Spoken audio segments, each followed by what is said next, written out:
नमस्कार साथियों, T for teacher के यूट्यूब चैनल पर आप सभी का हार्दिक स्वागत है। आज के इस वीडियो में हम शिक्षक भर्ती वर्ग 3 पर्यावरण अध्ययन ईवीएस के 15 महत्वपूर्ण प्रश्नों को इस वीडियो में कवर करने वाले हैं और यह पर्यावरण अध्ययन का पार्ट नंबर 39वां है। तो चलिए बिना किसी देरी के आज के इस वीडियो को शुरू करते हैं। आपसे रिक्वेस्ट है कि इस वीडियो को पूरा देखिए। अगर वीडियो अच्छा लगता है तो वीडियो को लाइक करें, अपने बाकी साथियों तक इस वीडियो को शेयर करें और अभी तक चैनल पर नए हो तो चैनल को सब्सक्राइब कर लीजिए ताकि इस प्रकार के नए वीडियो आपको मिल सके और आप शानदार तरीके से ईवीएस की तैयारी करके अपना सिलेक्शन कंप्लीट कर सके। चलिए आज के इस वीडियो के पहले प्रश्न की ओर बढ़ते हैं। पहला प्रश्न है, निम्न में से कौन से विटामिन की कमी से बेरी बेरी रोग हो जाता है? हमें पहले प्रश्न में बताना है कि किस विटामिन की कमी से बेरी बेरी रोग हो जाता है। विटामिन ए की कमी से, विटामिन बी की कमी से, विटामिन डी की कमी से, या फिर ऑप्शन डी दे रखा है विटामिन ई की कमी से। तो साथियों, विटामिन कौन सा ऐसा है जिसकी कमी से बेरी बेरी रोग हो जाता है? तो विटामिन बी की कमी से बेरी बेरी रोग होता है।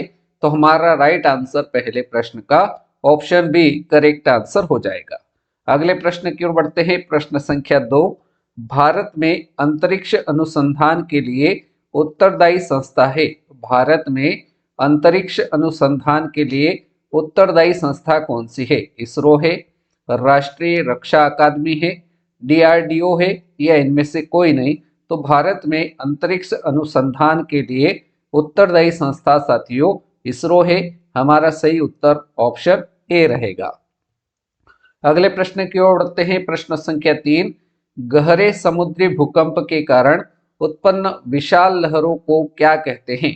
गहरे समुद्री भूकंप के कारण उत्पन्न होने वाली विशाल लहरों को क्या कहा जाता है? ज्वार कहा जाता है, भाटा कहा जाता है, सुनामी कहा जाता है, या फिर इनमें से कोई नहीं।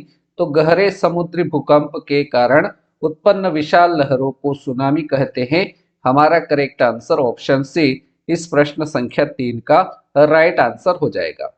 अगले प्रश्न की ओर बढ़ते हैं साथियों। प्रश्न संख्या 4, प्रश्न संख्या 4 कह रहा है, पर्यावरण अध्ययन में बच्चों को जोड़ने की सबसे प्रभावशाली युक्ति कौन सी है? पर्यावरण अध्ययन में बच्चों को जोड़ने की सबसे प्रभावशाली युक्ति कौन सी रहेगी? शिक्षक द्वारा व्याख्याएं, तो ये इसकी युक्ति नहीं है। कक्षा निर्देशन, ये भी युक्ति नहीं होगी सही। पाठ्य पुस्तक का गठन, ये भी इसके लिए सही नहीं है। पर्यावरण अध्ययन में बच्चों को जोड़ने की सबसे प्रभावशाली युक्ति जो है वो किस्से कहानियां, इसमें बच्चे ज्यादा इंटरेस्ट लेते हैं। इस कारण से इसको उपयोग करने से बच्चे पर्यावरण अध्ययन में आसानी से आपके साथ में जुड़ पाएंगे। तो ऑप्शन डी हमारा राइट आंसर रहेगा। अगले प्रश्न की ओर बढ़ते हैं साथियों। प्रश्न संख्या 5, प्रश्न संख्या 5 पर बढ़ने से पहले आपसे अभी रिक्वेस्ट है कि वीडियो को लाइक नहीं किया तो लाइक कर दीजिए, शेयर कर दीजिए अपने सभी साथियों तक, और चैनल पर नए हो तो चैनल को सब्सक्राइब कर लीजिए। प्रश्न संख्या 5 कह रहा है, निम्न में से कौन सा पौधा वायुमंडल में नाइट्रोजन मुक्ति के लिए उत्तरदायी है? कौन सा ऐसा पौधा है जो वायुमंडल में नाइट्रोजन मुक्ति के लिए उत्तरदायी है? मटर का पौधा, आम का पौधा, अमरूद का पौधा, या फिर नीम का पौधा? तो साथियों, इनमें से मटर का जो पौधा है वो वायुमंडल में नाइट्रोजन मुक्ति के लिए उत्तरदायी रहेगा। हमारा सही उत्तर ऑप्शन ए करेक्ट आंसर रहेगा। अगला प्रश्न देखते हैं साथियों। प्रश्न संख्या 6, निम्न में से कौन एक मालवाहक पशु है? कौन मालवाहक पशु है? शेर है? नहीं है। तेंदुआ है? मालवाहक पशु नहीं है। गीदड़ है क्या मालवाहक पशु? नहीं है। ऑप्शन डी गधा जो है वो मालवाहक पशु रहेगा। हमारा सही उत्तर ऑप्शन डी करेक्ट आंसर हो जाएगा। चलिए आगे बढ़ते हैं प्रश्न संख्या 7 की ओर।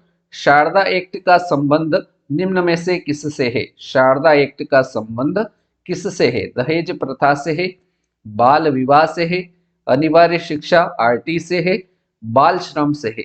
तो साथियों, शारदा एक्ट का जो संबंध है वो किससे रहेगा? यहाँ पर हमारे पास जो 4 विकल्प है इसमें हमें बताना है कि शारदा एक्ट का संबंध किससे होगा। तो शारदा एक्ट का संबंध बाल विवाह से रहेगा। हमारा right answer option B correct answer हो जाएगा। आगे बढ़ते हैं साथियों प्रश्न संख्या 8 की ओर। प्रश्न संख्या 8 है, विश्व में सर्वाधिक पशुधन किस देश में है? सर्वाधिक पशु किस देश में है? चीन में है, अमेरिका में है, भारत में या फिर रूस में? तो सर्वाधिक पशुधन किस देश में है? तो भारत में सर्वाधिक पशु है। ऑप्शन सी हमारा करेक्ट आंसर रहेगा। चलिए आगे बढ़ते हैं। प्रश्न संख्या 9। प्रश्न संख्या 9 दे रखा है, फसल उगाने से पहले प्रथम चरण होता है। फसल उगाने से पहले प्रथम चरण क्या होता है वो हमें बताना है। मिट्टी की जुताई करना, ऑप्शन बी है बुआई करना, ऑप्शन सी है निराई गुड़ाई करना, ऑप्शन डी है थ्रेसिंग करना। तो साथियों सबसे पहले प्रश्न में हमें दे रखा है कि फसल उगाने से पहले प्रथम चरण होता है। तो सबसे पहले फसल उगाने से पहले अपने को मिट्टी की जुताई करना पड़ेगी, यही हमारा प्रथम चरण होगा। तो हमारा सही उत्तर ऑप्शन ए राइट आंसर रहेगा। चलिए आगे बढ़ते हैं प्रश्न संख्या 10 की ओर। प्रश्न संख्या 10 है, रुधिर कैंसर का दूसरा नाम क्या है? रुधिर कैंसर का दूसरा नाम क्या है? तो साथियों आपको याद रख लेना है कि रुधिर कैंसर का जो दूसरा नाम है ल्यूकीमिया है। ऑप्शन बी हमारा सही आंसर रहेगा। प्रश्न संख्या 11, एक स्थान पर एक ही प्रकार के बड़ी मात्रा में उगाए गए पौधों को क्या कहते हैं? एक स्थान पर एक ही प्रकार के बड़ी मात्रा में उगाए गए पौधों को क्या कहते हैं? फसल कहते हैं, साइलो कहते हैं, खरपतवार कहते हैं या फिर जड़िया कहते हैं? तो साथियों इसका राइट आंसर क्या होगा? एक स्थान पर एक ही प्रकार के बड़ी मात्रा में उगाए गए पौधों को फसल कहा जाता है। हमारा सही उत्तर ऑप्शन ए के साथ रहेगा।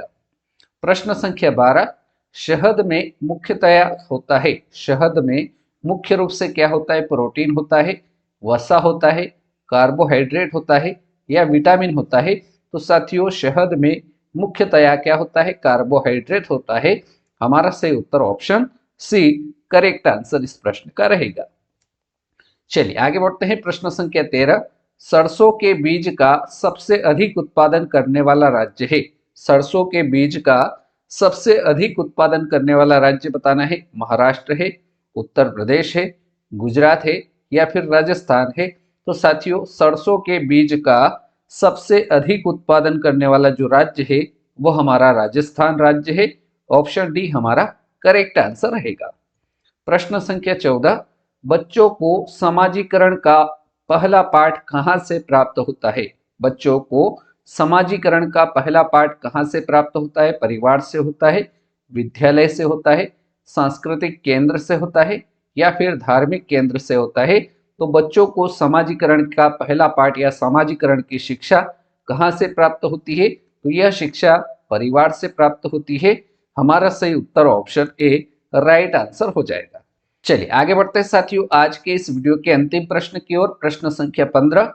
प्रश्न संख्या 15 है, निम्न में से कौन सा आसन रक्तदाब को नियंत्रित रखने के लिए किया जाता है? ऐसा कौन सा आसन है जिसको करने से रक्तदाब जो है उसको नियंत्रित रखने के लिए मदद करता है? भुजंगासन है, शवासन है, कपालभाति है या इनमें से कोई नहीं? तो साथियों ऐसा कौन सा आसन है जिसको करने से हमारा जो ब्लड प्रेशर है, रक्तदाब, उसको नियंत्रित किया जा सकता है? तो यह आसन आपका शवासन है। हमारा राइट आंसर ऑप्शन बी इस प्रश्न संख्या 15 का सही उत्तर हो जाएगा। तो साथियों इस प्रकार से आज के इस वीडियो में हमने शिक्षक भर्ती वर्ग 3 से संबंधित पर्यावरण अध्ययन ईवीएस के महत्वपूर्ण 15 प्रश्नों को हल किया। उम्मीद करता हूं ये 15 प्रश्न आपको अच्छे से समझ में आए होंगे। अगर आप इन 15 प्रश्नों की पीडीएफ प्राप्त करना चाहते हैं तो नीचे वीडियो के डिस्क्रिप्शन में हमारे व्हाट्सएप ग्रुप की लिंक है, उस ग्रुप को आप ज्वाइन कर लीजिए। उसमें सारी पीडीएफ शेयर की जाती है, तो वहां से आप इस पीडीएफ को प्राप्त कर सकते हैं। यदि अगर किसी प्रकार की कोई दिक्कत आती है तो आप इस नंबर पर संपर्क कर सकते हैं, 8827302459 पर संपर्क कर सकते हैं। अगर यह वीडियो आपको अच्छा लगा हो तो कुछ नहीं करना है, वीडियो को लाइक कर दीजिए, अपने 10-20 साथियों तक इस वीडियो को ज़्यादा से ज़्यादा शेयर करिए और अभी तक चैनल पर नए हो तो चैनल को सब्सक्राइब कर लीजिए। और यह वीडियो आपको कैसा लगा ये आप कमेंट के माध्यम से भी बता सकते हैं। तो आपने इस वीडियो को पूरा देखा उसके लिए आपको बहुत बहुत धन्यवाद।